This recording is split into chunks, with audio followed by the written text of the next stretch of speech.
안녕하세요. 오늘의 헤드라인, 오늘의 화두, 생각을 생각하는 김관상TV의 김관상입니다. 오늘이 며칠이죠? 11월 8일입니다. 입동이죠. 내일은 더 추워진다네요. 오늘 헤드라인 정리해 드립니다.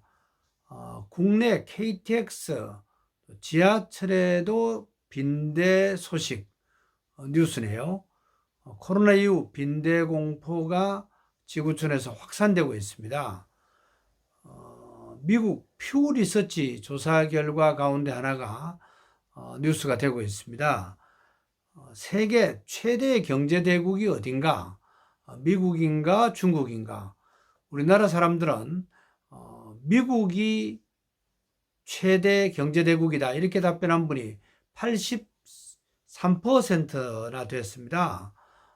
다른 나라에 비해서 훨씬 높은 비율이었네요. 또 전반적으로 바이든 대통령이나 시진핑 주석이냐 어떤 분이 더 인기가 있는가? 바이든이 더 높다고 나왔다네요. 한국 시리즈 1차전 경기 KT가 LG를 3대2로 역전승했다네요. 미국 샌디에고 소속 김하성 선수, 우리나라 선수로는 처음으로 미국 황금 글로브상을 받았죠. 메이저리그에서 내야수로 유틸리티 수상자입니다. 일본 오타니 선수 수준까지 가면 좋겠습니다. KBS의 박민 사장 후보 어제 국회 청문회 나갔네요. KBS가 공영방송으로 거듭나기를 기대합니다. 중국의 북동부 흑룡강성이죠. 중국말로는 해룡장성이라고 하는데 여기에 폭설로 체육관이 무너져 가지고 3명이 숨졌습니다. 또 여야가 총선 체제로 들어갔죠. 22대 국회의원 선거는 내년 2024년 4월 10일에 실시됩니다. 역사 속에 오늘의 역사, 지구촌에서 어떤 일이 오늘 일어났을까요? 오늘의 화두로 오묘한 조물주의 섭리라는 말을 던져봅니다. 첫째, 1674년 오늘 영국의 작가 밀턴이 세상을 떠났습니다. 신라권, 복락원 같은 거를 저술했죠. 1608년에 태어났는데 1651년 43살 때 시각장애인이 됐습니다. 또 그 다음에는 아내가 숨졌고요. 밀턴은 시각장애인이라는 것이 비참하지 않고 자신의 처지를 견디지 못하는 것이 비참한 일이다. 이렇게 말했다네요. 밀턴은 신라원을 통해서 이 세상에 어떻게 악과 부조리가 생겼는지도 나름대로의 시각을 설명을 했고요. 또 구약의 영웅 삼손이라고 아시나요? 인생의 마지막 때 시각장애인이 됐는데 이분에 대해서도 애정을 많이 가지고 글도 썼고요. 오묘한 조물주의 섭리를 알려고 무척 노력한 분이었습니다. 피조물인 인간을 창조한 분이 분명히 있겠죠. 둘째, 1895년 오늘 독일 물리학자 렌트겐이 엑소선을 발견한 날입니다.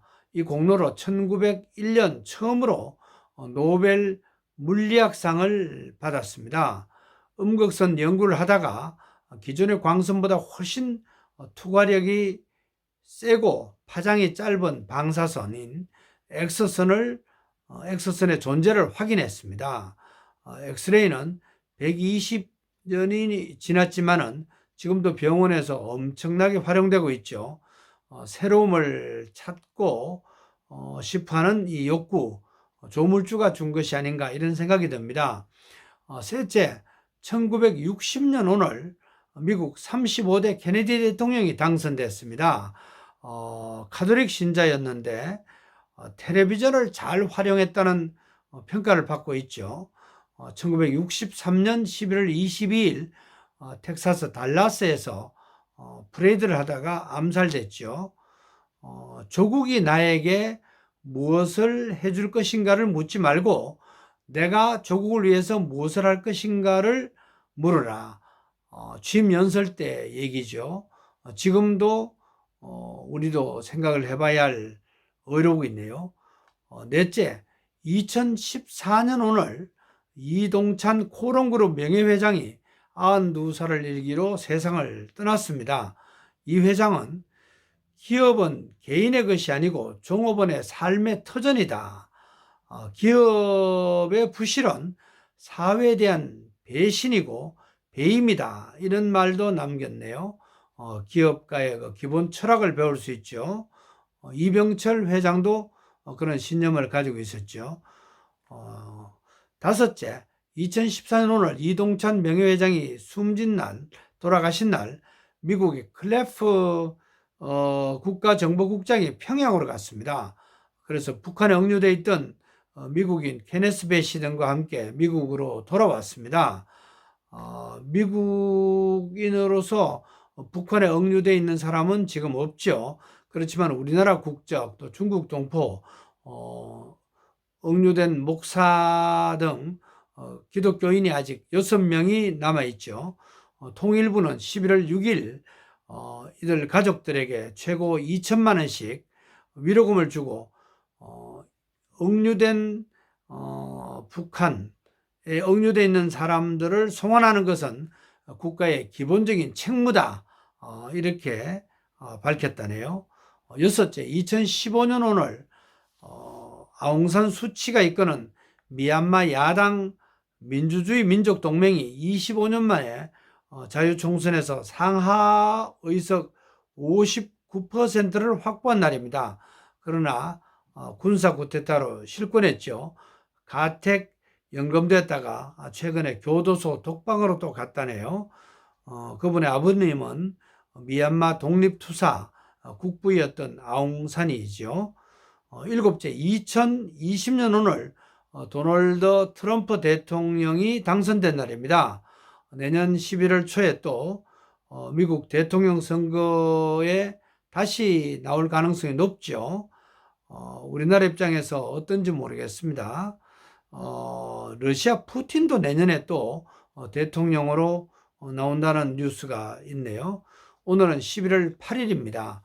성경의 11장 8절 한 군데를 찾아봤습니다. 구약의 욥기 11장 8절입니다. 하늘보다 높으시니 내가 무엇을 하겠으며 지옥인 스올보다도 더 깊으시니 내가 어찌 알겠느냐, 이런 내용입니다. 조물주 전능자 하나님의 오묘함을 인간이 완전하게 알 수 없다는 이런 부분입니다.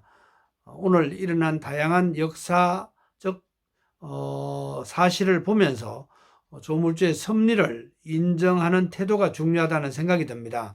오늘의 화두로 조물주의 오묘함을 겸손하게 알도록 힘쓰자라는 말로 정리해 봅니다. 오늘의 헤드라인, 오늘의 화두, 생각을 생각하는 김관상TV의 김관상입니다. 오늘도 강건하시고 평안하세요.